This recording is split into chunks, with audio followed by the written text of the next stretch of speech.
Spivak is on a quest for the rankings, and coming up this weekend, he's taking on the 14th ranked UFC heavyweight Augusto Sakai.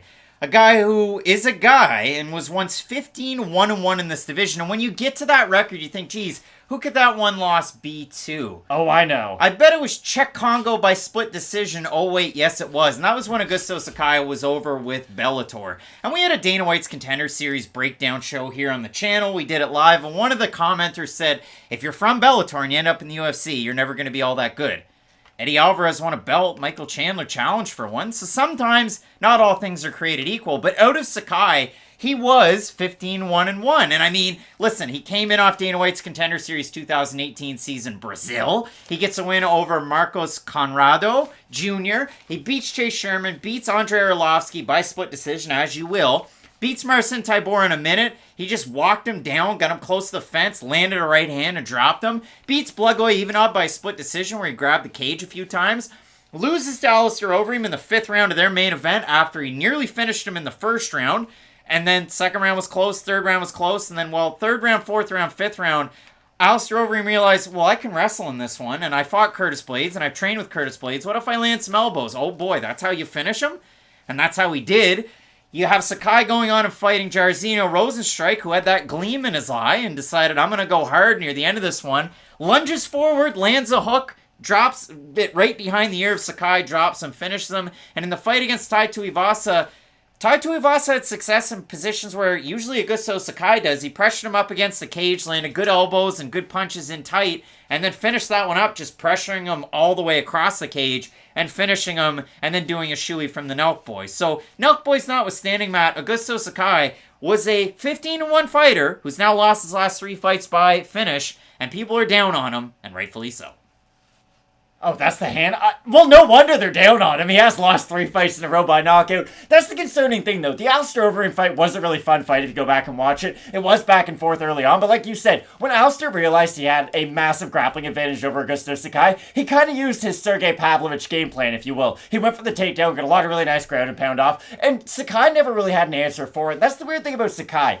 His size almost makes him too big to be on his back. I know that's a wild thing to say, but he is as big of a heavyweight as you can possibly be. He's 6'3". He weighs in at the absolute limit of the weight division, but he carries himself like a big guy. I know that's a weird thing to say. Very square at the shoulders and very upright when he strikes. That's concerning for this reason. He was able to eat a ton of damage against Alistair, right? If you look back at these significant strikes, he lands in, I think it's like 100, but he eats like 160. I'm a little concerned about a guy who eats 160 power shots from Alistair Overeem now getting knocked out by 1 shot. And that is something that at the heavyweight division, listen, everyone's a power puncher. Andrei Arlovski was told that he had a glass chin for years and years, and somehow his chin came back and he's a little bit better with it now. But you understand my hesitation with a guy who has lost 3 fights in a row, all by pretty one-sided stoppages. It was, hey, you were able to eat a lot of shots, and then you went down. Now you're only eating 1 shot, and you're getting wobbled by that 1 shot. And Sakai doesn't have really good recovery. I remember we were watching Kai Kara France versus Cody Garbrandt together, just talking about how Garbrandt can't eat a shot well. It's not just the fact that he can't eat a shot well. He doesn't recover great after he gets hit. And with Sakai, especially in his last 2 fights, he doesn't react in the best way after he gets hit by that big power shot. I will say this, if you go and watch Augusto Sakai, there were some of the fights, one of the Overeem shots, one of the shots in one of the fights that he had won as well. You look at him and he gets hit and he kind of just takes a little bit of a reset. It almost looks like a reset, but when I watched it, I went, ooh, he's rocked right there. Nobody's really talking about it, and then as it goes on, of course, yeah, he did get rocked. Now, if you want to play MMA math in this one, these guys have wins and losses to the same opponents. Marcin Tybura beat Sergey Spivak, and Augusto Sakai finished him in a minute. Sergey Spivak grounded out Tai Tuivasa when he was on that losing streak. Augusto Sakai got knocked out by Tai Tuivasa's last time out, who's now going to be taking on Cyril Gahn. So I look at it for Sergey Spivak, the former WWFC champion at heavyweight. Yes, he beat Tony Lopez. That's a rite of passage.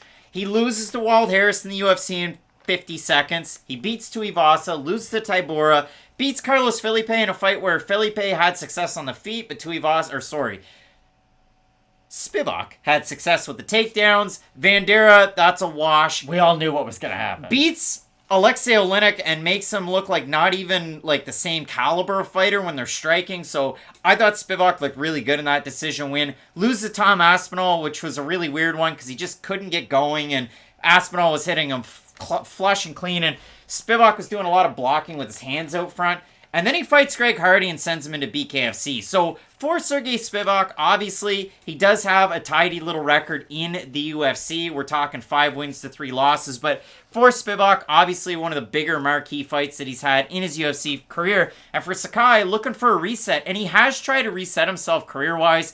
In the last 7 weeks, he's moved camp over to American Top Team. You're going to be training with the best of the best. There's always been good heavyweights there. Obviously, JDS was the poster boy there when he was a champion. But we have had a lot of heavyweight fighters out of that camp. So overall, I look at all of this. Don't love Sakai's takedown defense. I love Sergey Spivak's takedowns. Don't love Sergey Spivak's striking all that much. I did in the Olynyk fight, but that was against kind of a non-striker, a club thrower. And for Augusto Sakai, when he throws in combinations and backs his opponents up, when you get back up against the cage, Sakai never stops. He throws great combinations, pretty good cardio for a heavyweight, and he's one of those guys that'll mix in the shots to the body when he's throwing in combination. It's something that you don't see all that often at heavyweight. We don't even see it all that often with Augusto Sakai is the problem. I agree with you. At his best, I do think he's the better fighter out of these two. If we could go back in time and find sort of the Hall of Fame version of Sergey Spivak and the Hall of Fame version of Augusto Sakai, I genuinely think Sakai is probably the more talented out of the two because of the well-roundedness in his game. And I was someone who was really excited about Augusto Sakai when he came to the UFC. I'll get that out of the way right now. But the issue is, it's been a while since we have seen that guy, and once you get those bad habits into your game plan, they're really, really difficult to iron out, and Sergey Spivak does sort of have the one thing that has always troubled Augusto Sakai. It is a dedicated grappling style, and the thing about Sergey Spivak that at least I like is, he knows what he's good at, he knows what he's not good at. He is going to go for the takedown because he realizes, hey, I have a grappling advantage over a lot of my opponents. I don't think he's going to go in there and play touch ball with Augusto on the feet. I don't think he is going to try to test his striking against the striking of Augusto Sakai, because if he does do that, then Sakai has a much better chance of winning this fight. He's probably the better power puncher. He can put his combinations together a lot better, I would say. But the problem is, if I haven't seen you be that guy in years now, it's really hard for me to believe that all of a sudden you're just going to revert back to your former self. And I know Sakai has only lost to really good fighters. He's been to Tai Tuivasa, who, as of late, has looked phenomenal. It's, like, these are guys who we fully expect Sakai to lose to, almost. Like Jairzinho. I thought Jairzinho was going to beat him. Jairzinho beat the brakes off him. So, for Sakai,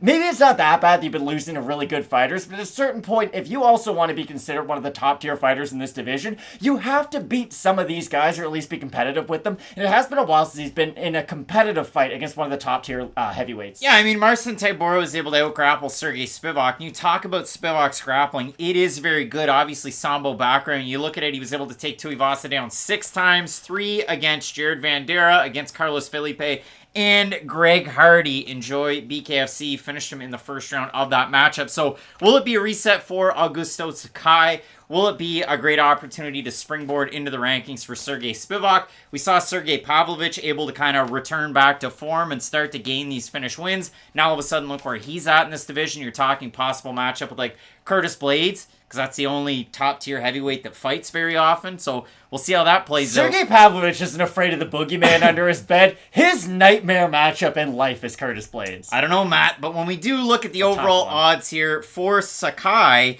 coming in as the underdog, open to plus 170, plus 180 right now. For Sergey Spivak, open to minus 200, minus 225. It's a tricky thing to ask. You look at Sky's last 2 fights, the 2 finished losses, both performance bonuses for his opponents. The Tapology vote, surprised us, it is to you. Matt, Sergey Spivak's a favorite, and if you asked me 2 years ago if this would have been the case, I'd say no.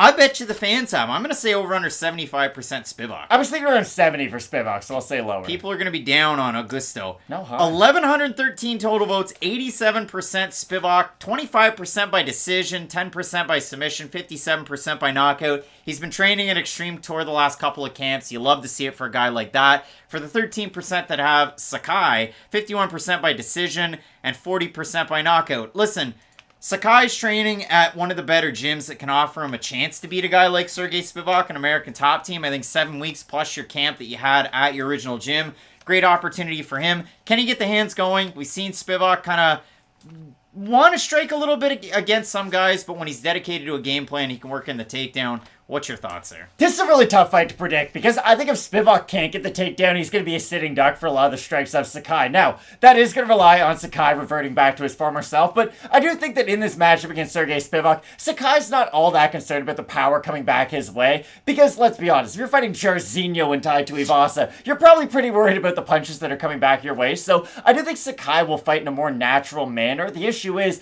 let's say he does start to get aggressive with some of his own strikes, that's going to open up a window for Spivak to time a takedown, get him down, and start to implement his own grappling game. So I don't really like where the odds are, if I'm being completely honest, because I do see this fight much closer to an even, but I will ever so slightly side with Sergey Spivak, because at least the one area that I think he can have success in, I don't think Sakai's going to be able to get back up from his back. So let's say Spivak can get a takedown early in the round, that might even lead to a 10-8 round, if not a finish. Then it looks bad, just like when Spivak was fighting Greg Hardy, or Marcin Tybura was fighting Greg Hardy. For Augusto Sakai, the get-ups aren't great. The sweeps aren't there. There's not a lot of heavyweights that can sweep off their back it's against like these... Doom, and that's it. Yeah, against these bigger guys. But when I look at it for Augusto Sakai, he is so much better at striking. And Sergey Spivak, much more well-rounded fighter. So how does that pick go for me, Matt? How do I normally pick these fights?